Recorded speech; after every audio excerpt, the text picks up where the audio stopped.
आज हम आपके साथ एक और भयानक मामले पर नज़र डालने जा रहे हैं जो इस प्रकार है। हर व्यक्ति के जीवन में दो निर्णय सबसे महत्वपूर्ण होते हैं, एक उसका करियर और दूसरा उसका जीवन साथी। अगर किसी को उसके पसंदीदा करियर के साथ साथ एक मज़ेदार और देखभाल करने वाला जीवन साथी मिल जाए तो उसकी ज़िंदगी एक बेहतरीन तस्वीर की तरह होगी। वैंकूवर कनाडा में रहने वाली मंजीत पंगाली की ज़िंदगी कुछ ऐसी ही थी, लेकिन उसकी खूबसूरत ज़िंदगी का अंत इस तरह हुआ कि पूरे कनाडा में हड़कंप मच गया। 18 अक्टूबर 2006 वो तारीख जब मंजीत पंगाली के लापता होने की खबर सामने आई, लेकिन सिर्फ 5 दिन बाद 23 अक्टूबर 2000 को उसका जला हुआ शव एक बीच के किनारे मिला। इस खोज के बाद पुलिस तुरंत घटनास्थल पर पहुंची और फिर उन्होंने मंजीत के ससुराल वालों को इसकी सूचना दी। ये खबर वैंकूवर शहर में तेजी से फैल गई कि एक महिला का आंशिक रूप से जला हुआ शव मिला है। मंजीत के परिवार को यकीन ही नहीं हो रहा था कि कोई उसके साथ ऐसा क्यों करेगा, क्योंकि मंजीत एक ऐसी शख्सियत थी जो हमेशा सभी के साथ मुस्कुराकर बात करती थी। हालांकि कई महीनों की जांच के बाद मंजीत के असली हत्यारे की पहचान हो गई, जिससे मंजीत के परिवार को बहुत आश्चर्य हुआ। लेकिन आखिर में यह जानने के लिए कि मंजीत कैसे गायब हो गई, किसने उसे मारा और हत्यारे ने मंजीत को कैसे मारा, हमें मंजीत के पृष्ठभूमि के बारे में भी थोड़ा जानना होगा। मंजीत भारतीय मूल की एक कनाडाई निवासी थी जो अपने पति मुकुर पंगाली और अपनी 3 साल की बेटी माया के साथ वैंकूवर ब्रिटिश कोलंबिया में रहती थी।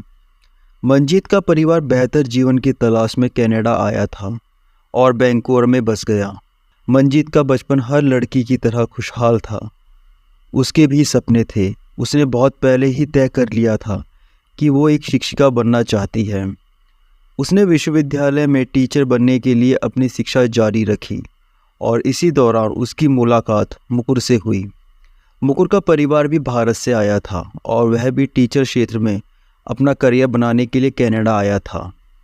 मंजीत के अनुसार मुकुर भी उसकी तरह ही एक खुशमिजाज व्यक्ति था, जिसके कारण मंजीत को मुकुर पसंद आने लगा। यूनिवर्सिटी में उनकी मुलाकात धीरे धीरे प्यार में बदल गई। कुछ समय तक डेटिंग करने के बाद उन्होंने शादी करने का फैसला किया। जब दोनों परिवारों को पता चला कि वो शादी करना चाहते हैं तो वे बहुत खुश हुए। मंजीत के परिवार को भरोसा था कि मुकुर एक अच्छा और जिम्मेदार लड़का है जो हमेशा उसकी बेटी को खुश रखेगा। इसके अलावा मुकुर के परिवार को भी एक अच्छी लड़की के रूप में मंजीत पसंद थी। इसके बाद मंजीत और मुकुर ने 1997 में शादी कर ली। दोनों परिवारों की नज़र में वो एक खुशहाल जोड़े थे जो काफ़ी मिलनसार और खुश मिजाज था। हालांकि कुछ समय बाद मुकुर के असली रंग सामने आए। दरअसल मुकुर एक रूढ़िवादी परिवार से था और उसकी सोच बहुत अच्छी नहीं थी। उसके अनुसार मंजीत को उसकी सेवा करनी चाहिए और जब मुकुर काम से घर आए तो मेज़ पर स्वादिष्ट भोजन तैयार होना चाहिए। लेकिन अब मुकुर मंजीत के व्यवहार से काफ़ी परेशान था। वह एक दृढ़ निश्चयी और मेहनती महिला थी। उसने कभी नहीं सोचा था कि मुकुर की मानसिकता ऐसी होगी। जब मंजीत ने अपनी बहनों और दोस्तों को अपने वैवाहिक जीवन की कठिनाई के बारे में बताया तो सभी ने उससे कहा कि यह उसके रिश्ते की शुरुआती दिन है और हर नए वैवाहिक जोड़े के बीच हमेशा कुछ मतभेद या बहस होती है। उसे बस थोड़ा धैर्य रखने की ज़रूरत है। इसके बाद मंजीत के साथ साथ उसकी बहन और दोस्त भी इस मामले को भूल गए। जैसे मंजीत ने अपने जीवन के बाकी हिस्सों की योजना बनाई थी, उसने भी अपनी गर्भावस्था की योजना इसी तरह बनाई थी और अब वह माँ बनना चाहती थी। नतीजतन शादी के 6 साल बाद उसका सपना भी 2003 में पूरा हुआ। मंजीत ने एक बेटी को जन्म दिया जिसका नाम उसने माया रखा। मंजीत काफ़ी खुश थी और मुकुर भी अब बहुत खुश रहने लगा था। मुकुर अपना ज़्यादातर समय माया के साथ बिताता था। मुकुर अपनी बेटी से बहुत प्यार करता था। इस वजह से सबको लगने लगा था कि शायद मंजीत के शादीशुदा जीवन में जो मुश्किलें आ रही थी वो अब ख़त्म हो गई हैं, लेकिन ये सच नहीं था। माया के जन्म के बाद मुकुर और भी ज़्यादा शराब पीने लगा। जब भी वह शराब पीता तो देर रात को घर आता और जब वो घर आता तो उम्मीद करता कि उसकी पत्नी खाना बनाकर उसका इंतज़ार कर रही होगी। लेकिन मंजीत जो गर्भावस्था के बाद देखभाल और सहारे की चाहत रखती थी, अपने पति के व्यवहार से काफ़ी टूट चुकी थी। इस वजह से मंजीत डिप्रेशन में चली गई और उसने जो सपने देखे थे वो उसकी आंखों के सामने ही टूट गए। अब उसे समझ में आ रहा था कि उसने मुकुर को समझने में कितनी बड़ी गलती की थी और उसे समझ में नहीं आ रहा था कि इस दौरान अपने स्वास्थ्य और भविष्य को सही दिशा में लाने के लिए वो क्या करे। मंजीत कोई बड़ा कदम नहीं उठाती और 3 साल तक धैर्य के साथ मुकुर के घर पर रहती है। लेकिन 2006 मंजीत अपने दूसरे बच्चे की योजना बनाती है ताकि घर में एक बार फिर खुशियां आ सकें। हालांकि रोजाना होने वाले झगड़ों के कारण उसे लगने लगा था कि यह संभव नहीं है, लेकिन फिर कुछ समय बाद मंजीत फिर से गर्भवती हो जाती है। मुकुर यह सुनकर बहुत खुश होता है। मुकुर का व्यवहार अचानक बदल गया। वह पहले की तरह ही मंजीत से प्यार और देखभाल करने लगा। इससे मंजीत बहुत खुश हुई। उसे लगा कि उसने अपना खोया हुआ प्यार वापस पा लिया है, लेकिन उसे नहीं पता था कि यह खुशी बहुत कम समय के लिए थी। 18 अक्टूबर 2006 को मंजीत अपनी प्रसव पूर्व कक्षा के लिए निकलती है, लेकिन काफ़ी समय बीत गया और अगले दिन तक मंजीत घर नहीं लौटी। मुकुर ने मंजीत के परिवार को फ़ोन किया और बताया कि मंजीत कल शाम से घर नहीं आई है। यह सुनकर मंजीत के परिवार वाले थोड़े चिंतित हुए। उन्होंने फिर मंजीत की बहन जैस्मिन को फ़ोन किया और पूरी कहानी सुनाई। फिर मंजीत की बहन ने भी मंजीत के सभी दोस्तों को फ़ोन किया, लेकिन मंजीत किसी दोस्त के घर नहीं गई थी। जब भी मुकुर और मंजीत के बीच कोई बहस होती थी तो मंजीत अक्सर अपनी बेटी को बिना किसी के बताए चले जाती थी, कभी होटल और कभी किसी दोस्त के यहाँ। सभी को लगता था कि इस बार भी यही हुआ है और मंजीत जल्द ही वापस लौट आएगी, लेकिन इस बार मंजीत की बेटी माया घर पर थी और इससे सभी बहुत चिंतित थे। लेकिन मंजीत अपनी बेटी माया से बहुत प्यार करती थी और उसे कभी भी अकेला नहीं छोड़ती थी। मंजीत को गायब हुए अब 1 दिन हो गया था, इसलिए सभी को संदेह होने लगा था कि उसके साथ कुछ अनहोनी हो सकती है। इसलिए उसके पति मुकुर ने 19 अक्टूबर की एक रात को नज़दीकी पुलिस स्टेशन में गुमशुदगी की तलाश दर्ज करवाई। इसके अलावा मुकुर ने मंजीत के बारे में पूछताछ करने के लिए सभी परिजनों को भी बुलाया, लेकिन किसी से उसे कुछ नहीं मालूम पड़ा। अब कुछ लोगों को यह भी संदेह होने लगा था कि मंजीत का अपहरण हो चुका है। अब तक मीडिया में यह खबर फैल चुकी थी कि मंजीत पंगाली नाम की एक वैवाहिक महिला कुछ दिनों से लापता है। इसके अलावा मीडिया ट्रायल में मुकुर ने इसकी सुरक्षा और वापसी की अपील की। उसने कहा कि हम सिर्फ यह सुनिश्चित करना चाहते हैं कि वो वास्तव में गायब हो गई है। हमारे परिवार में कोई ऐसा नहीं है जो हमारे लिए कोई जवाब दे सके। मुझे आपकी मदद की ज़रूरत है। दूसरी ओर पुलिस जांच के दौरान घर के सभी सदस्यों के फ़ोन कॉल ट्रेस कर रही थी, लेकिन पुलिस को अभी तक कोई भी महत्वपूर्ण जानकारी नहीं मिली।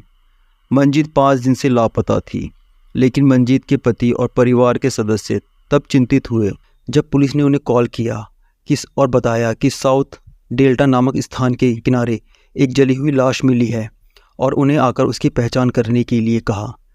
जब मंजीत के परिवार के सदस्य वहां गए तो उन्होंने पाया कि वह लाश वास्तव में मंजीत की है।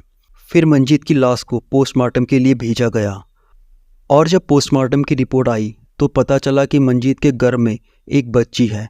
इस खबर ने मंजीत के परिवार को झंझोर के रख दिया और सोचने लगे कि उनकी बेटी ने ऐसा कौन सा पाप किया था कि किसी ने उसे जलाकर बेरहमी से मार डाला। अगर तार्किक रूप से देखा जाए तो मंजीत के हत्यारे ने न केवल मंजीत की हत्या करके एक जान ली, बल्कि उसके गर्भ में पल रहे बच्चे को भी मार दिया।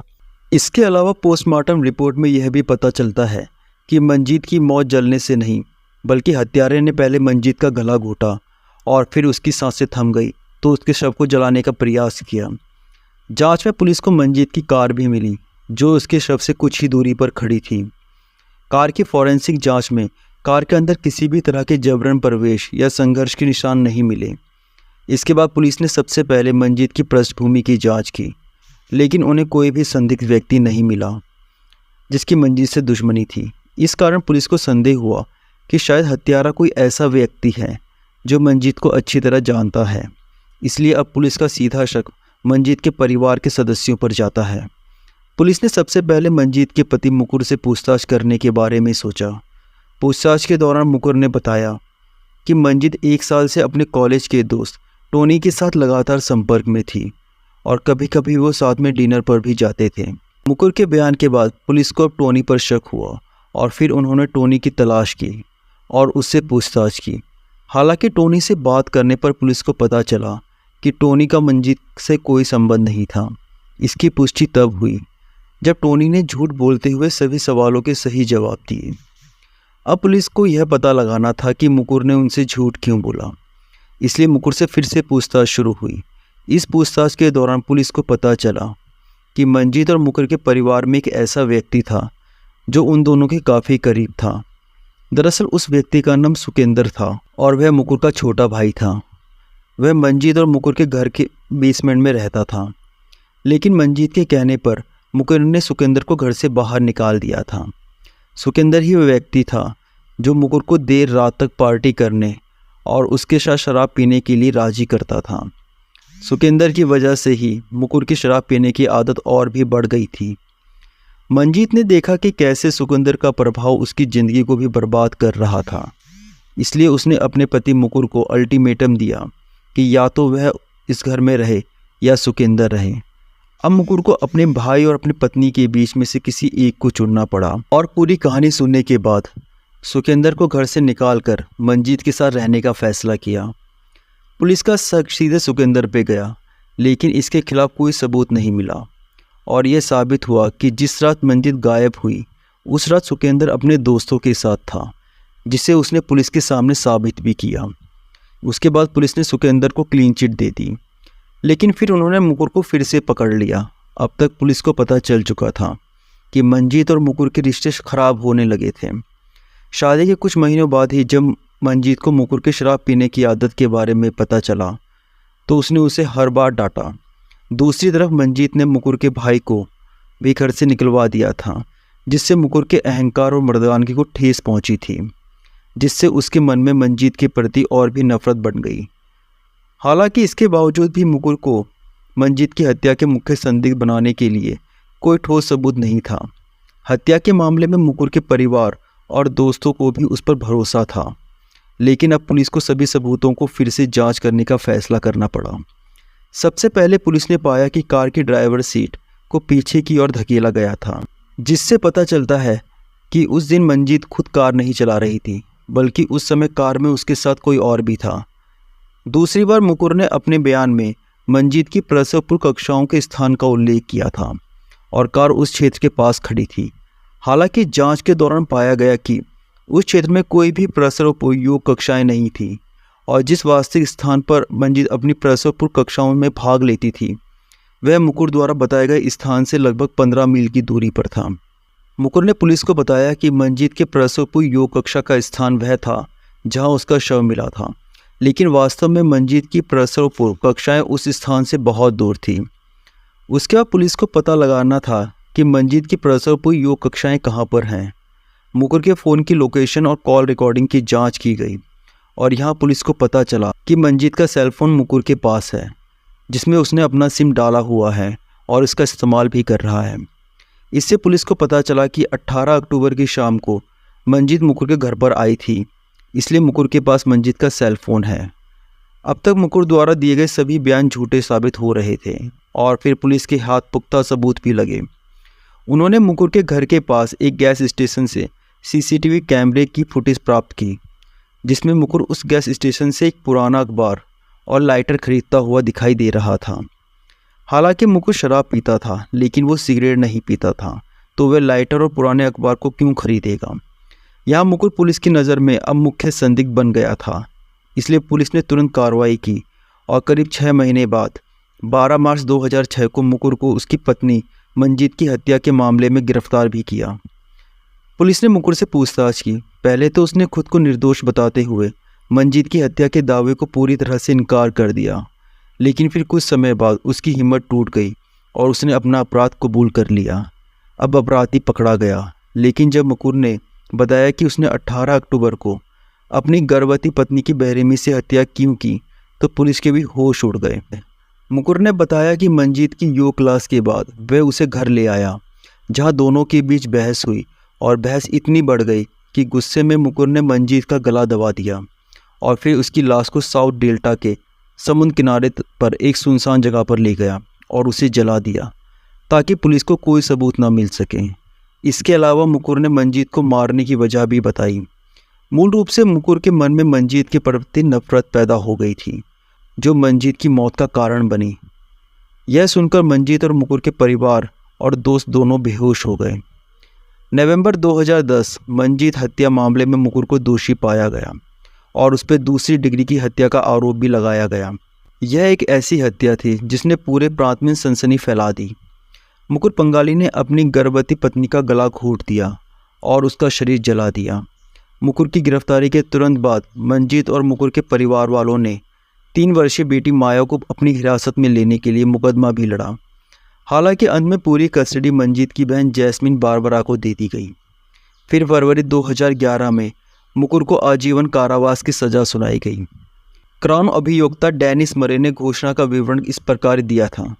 मंजीत हत्याकांड के फैसले के तुरंत बाद मुकुर ने मंजीत की हत्या कर दी जब वह प्रसवपूर्व योग कक्षाओं से लौटी थी, और फिर उसके शव को अपनी कार में साउथ डेल्टा के एक सुनसान तट के क्षेत्र में ले गया और उसमें आग लगा दी। उसने दिसंबर 2010 में गुमशुदगी की शिकायत दर्ज कराने में देरी की। कनाडाई पुलिस ने मंजीत की डायरी और पत्रों को सार्वजनिक रूप से उजागर किया। इसके बाद कई मीडिया हाउस ने उन पत्रों की गहन जांच की, जिससे पता चला कि मंजीत चिकित्सीय रूप से अवसादग्रस्त थी। हालांकि वह अपने वैवाहिक जीवन को बचाने के लिए बहुत प्रयास कर रही थी। मीडिया हाउस से चर्चा के दौरान मंजीत के परिवार के एक सदस्य ने खुलासा किया कि वह अपनी पहली गर्भावस्था से ही अवसाद से जूझ रही थी। यहाँ केवल मंजीत को ही नहीं मारा गया, बल्कि 2 लोगों की जान भी ले ली गई थी।